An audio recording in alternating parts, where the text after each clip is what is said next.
Hello guys. सौभाग्यवती। किसी गांव में एक साहूकार रहता था। उसके पास धन धान्य की कोई कमी नहीं थी। उसके लेकिन कोई बेटा नहीं था, इसलिए वो बहुत परेशान रहता था। जब भी वो बच्चों को देखता तो उसको बच्चों की बहुत कमी महसूस होती। तो एक बार वो बहुत दान धर्म किया करता था। तो एक बार क्या होता है कि उनके गांव में एक साधु आता है और जो वो साधु की खूब सेवा खातिर करता है। साधु उसे वरदान देता है, कहता है तू बहुत निराश रहता है, क्या बात है? मैं सब समझता हूँ, तेरे घर में कोई बालक नहीं है इसलिए तू परेशान है, लेकिन बहुत जल्दी तुझे पुत्र रत्न की प्राप्ति होगी। तेरे लेकिन वो बालक तेरे पास 18 साल तक ही रह सकता है। उसके बाद उसकी 18 साल पूरे होने पर उसकी मृत्यु हो जाएगी। वो बहुत दुखी होता है, सोचता है कि बेटा भी मिलेगा तो वो भी कम समय के लिए। लेकिन उसकी पत्नी फिर भी बहुत खुश होती है और वो कहती है कि कोई बात नहीं, 18 साल तक तो वो हमारे पास रहेगा, मैं बांस तो नहीं कहलाऊंगी। तो अब उनके वो क्या होता है कि उस वरदान से उसको पुत्र रत्न की प्राप्ति होती है और लड़का बहुत होशियार होता है, अच्छा होता है। लेकिन जब 17 साल उसके पूरे होते हैं तो वो उसकी शादी कर देते हैं, शादी करते हैं। लेकिन साहूकार के दिमाग में बस एक ही बात रहती थी कि ये 18 साल तक ही हमारे पास रहेगा, इसकी शादी करके भी क्या फ़ायदा, किसी का बुरा करके। लेकिन साहूकार की जो पत्नी थी वो कहती थी कि कोई बात नहीं, हमें अपने अरमान पूरे करने हैं, हमें इसकी शादी करनी है। और लड़के को कुछ नहीं बताते हैं कि तेरे साथ क्या घटना घटने वाली है। तो वो उसकी शादी कर देते हैं और बहू आती है।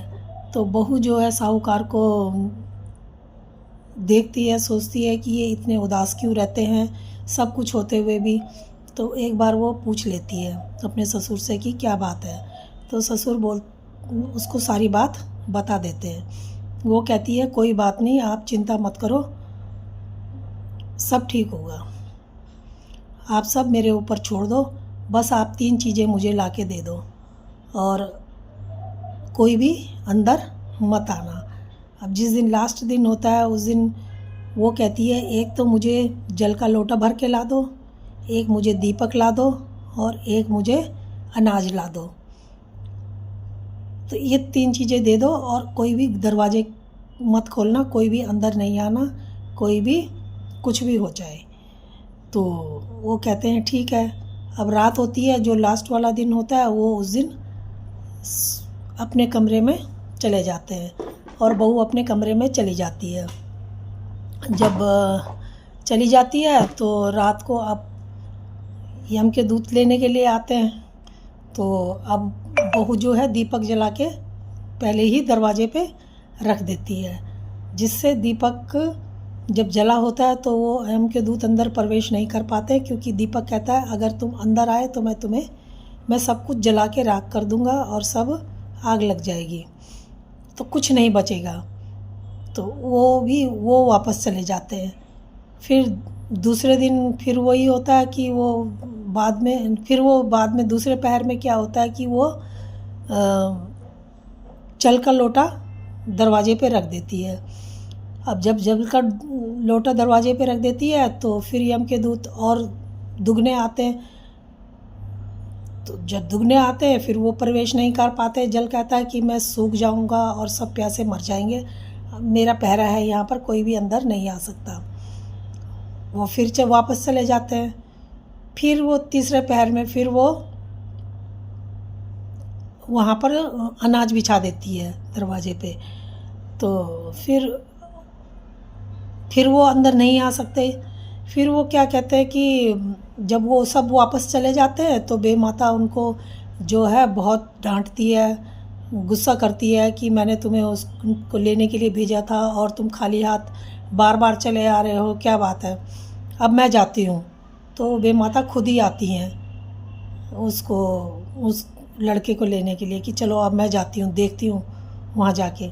अब जब वो आती हैं तो जैसे ही वो अंदर कदम रखती हैं तो जो बहू होती है वो बेमाता के पैर पकड़ लेती है, उनके चरण स्पर्श करती है। बेमाता उनको सौभाग्यवती होने का वरदान दे देती है। अब जब सौभाग्यवती होने का वरदान मिल जाता है तो वो कहती है मैं तेरे पति को लेने आई हूँ।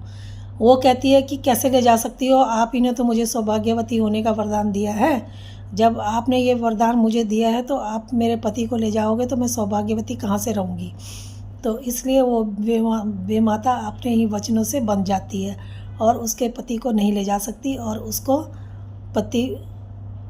उसको सदा सुहागन होने का वरदान दे देती हैं और वहाँ से चली जाती हैं। इस तरीके से उसने अपने पति की प्राणों की रक्षा करी। जब सुबह उठते हैं तो लड़के के माता पिता उठते हैं, देखते हैं लड़का अपना उठा हुआ है और अपना काम काज कर रहा है, तो उसके माता पिता बहुत खुश होते हैं और बहू को बहुत सा आशीष देते हैं कि बहू ने ही उनके बेटे की जान बचाई।